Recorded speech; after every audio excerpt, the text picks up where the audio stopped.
धार्मिक नगरी उज्जैन में महाशिवरात्रि पर्व के बाद भी शहर में बाबा की पालकी लगातार निकाली जा रही है।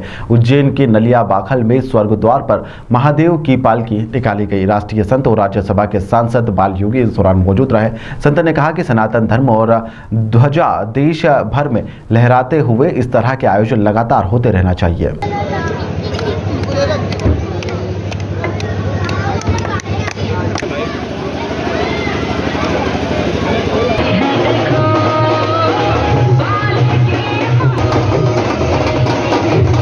अपन नलिया बाखल में हैं उज्जैन में, और यहाँ हमारे यहाँ 84 महादेव में से स्वर्ग द्वारेश्वर महादेव है। ये अर्थात ये है कि भगवान की पूजा अगर होगी तो स्वर्ग का द्वार खुला।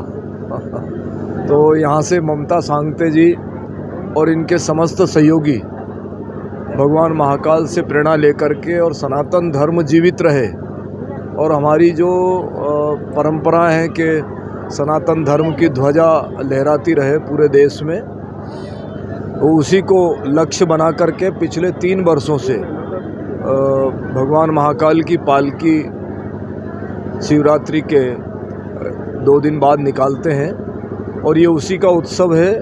और आज ऐसा योग बना कि यवतमाल के महापौर मेरे साथ हैं, और कर्मचारी आयोग के सदस्य मेरे साथ हैं, और सामाजिक कार्यकर्ता हैं। राजस्थान से विकास भैया नरवाले मेरे साथ हैं, और हम सब लोग केवल ममता दीदी के संदेश पर यहाँ आया करके और समाज के लोगों को केवल यही प्रेरणा देना चाहते हैं कि हमारा देश जो है वो ऋषि मुनियों की परंपरा का देश है, देवी देवताओं की परंपरा का देश है, और हम सब जितने भी भक्त हैं उन समस्त परंपराओं का निर्वाह करते हैं। हमारे यहाँ शिवरात्रि आती है तो रामनवमी आती है, नवरात्रा आती है, तो ये निरंतर जो हमारे ये जो पर्व और त्यौहार हैं ये हमको ऋषि मुनियों की परंपराओं की याद दिलाते हैं, और हमारा लक्ष्य रहता है कि इन परंपराओं को हम आत्मसात करें और उनको साथ लेकर के सनातन धर्म की ध्वजा को पूरे देश में लहराते रहें। और जो लोग इधर उधर भटक रहे हैं वो भी सनातन धर्म की ध्वजा के नीचे आकर के और ये संकल्प लें कि यार ऋषि मुनियों का राष्ट्र है, उनकी परंपराएं जीवित रहेंगी तो हम जीवित रहेंगे, हमारा देश जीवित रहेगा।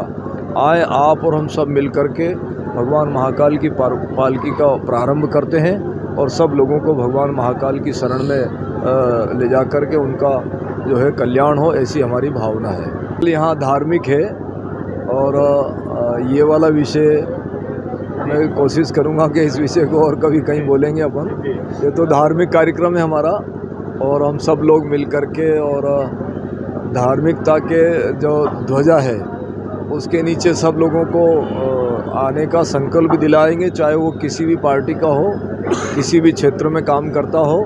हमारा मन रहेगा कि जो सनातन धर्म की ध्वजा के नीचे आएगा उसके सारे कार्य सिद्ध हो जाएंगे, चाहे वो किसी भी पार्टी में काम करता हो, वो अपना एक निजी क्षेत्र है।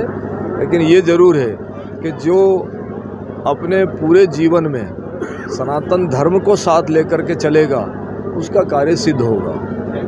सबसे पहले तो मैं गुरुजी का धन्यवाद करना चाहूँगी कि गुरुजी हर साल बच्चों का और हमारा उत्साह बढ़ाने के लिए एक छोटे से आग्रह पे आ जाते हैं। मैं यहाँ के जो मित्र मंडली ऋतिक सांगते मित्र मंडली है, और ये सारे छोटे छोटे युवा बच्चे हैं, इन्होंने 3 साल पहले एक बीड़ा उठाया था कि हम सनातन धर्म की ध्वजा को लहराते हुए आगे बढ़ाएंगे और इस कार्य को करेंगे। तो हर साल वो बाबा महाकाल की पालकी निकालते हैं और बहुत अच्छे से शोभा यात्रा निकालते हैं। तो ये युवा बच्चों ने अगर धर्म की ध्वजा उठाने का बीड़ा उठाया है, गुरुजी के सानिध्य में उन्हें हमेशा मार्गदर्शन मिलता रहेगा, तो हमारी आने वाली पीढ़ी भी सनातन धर्म को आगे लेके जाएगी और इस कार्य को सफल बनाएगी, और गुरुजी का हमें हमेशा आशीर्वाद मिलता रहेगा। गुरुजी के मार्गदर्शन पे हम लोग चल रहे हैं। क्या होता है, पूरा क्या आयोजन होता है? यहाँ पे हम लोग हर साल बाबा महाकाल की पालकी निकालते हैं, उनकी शिव बारात निकालते हैं, जिसमें बच्चे पूरे मोहल्ले के और देश के सारे लोग शामिल होते हैं, ताकि उस सवारी को निकाल के आगे एक भजन मंडली वगैरह भी रहती है। पूरा आयोजन होता है। क्या क्या रहता है पूरे आयोजन में? आयोजन में रहता है बाबा महाकाल की पालकी सवारी, और बहुत सारी ये शोभा यात्रा है, उसमें चलती भजन मंडली वगैरह भी चलती है। उसके बाद शोभा यात्रा जब समाप्त होती है तो प्रसादी का वितरण भी होता है।